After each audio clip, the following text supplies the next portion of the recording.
আজকে প্রশ্নটা এইরকম যে আমি সিনেমা করছি, সিনেমাটির নাম সিক্রেট। আমার সাথে দুজন সুদর্শন নায়ক কাজ করছেন।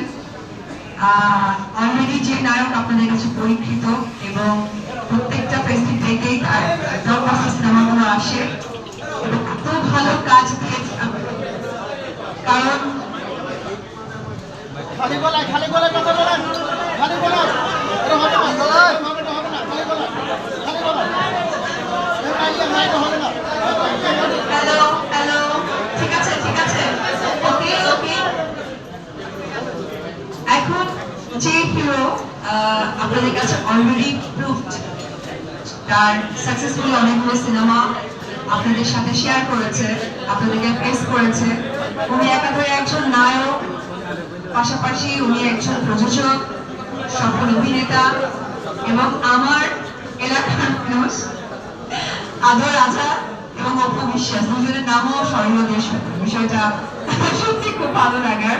সো সেটা আমার জন্য অনেক পরম একটা পাওয়া, কারণ আমি আবার দীর্ঘ 2 বছর পর একটি সিনেমা করতে যাচ্ছি।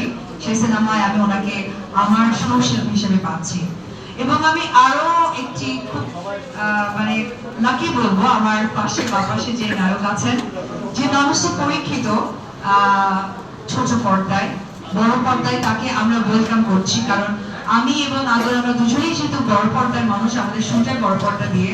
সো ছোট পর্দার একজন হিরোর সাথেও আমরা সে স্ক্রিনটা শেয়ার করব। আমি চাইবো আপনারা যারা এখানে প্রিন্ট মিডিয়া এবং সোশ্যাল মিডিয়ার ভাইরা যারা আছেন, আমাদের চলচ্চিত্রকে এগিয়ে নিয়ে যাওয়ার দায়িত্ব যেমন আমাদের, আমি মনে করি আপনাদের। আমাদের একটু পজিটিভ নিউজ, পজিটিভ ভাইবস বাংলাদেশের লোকদের কাছে, বাংলাদেশের দর্শকদের কাছে পৌঁছে গেলে যে আগ্রহটা বাড়ে, সেই কাজটি আপনারা করবেন।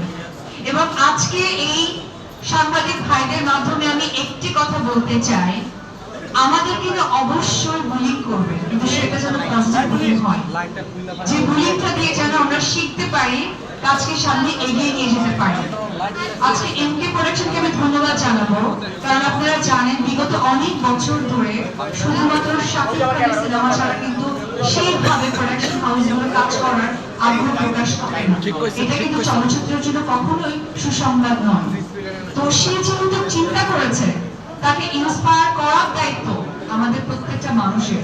আজকে এই যে ক্যামেরাগুলো আপনারা এখানে উপস্থিত হয়েছে এবং আপনাদের উপস্থিতি আরো ডে বাই ডে বাড়বে, যখন চলচ্চিত্রের সংখ্যা বাড়বে, শিল্পী বাড়বে, কাজ বাড়বে।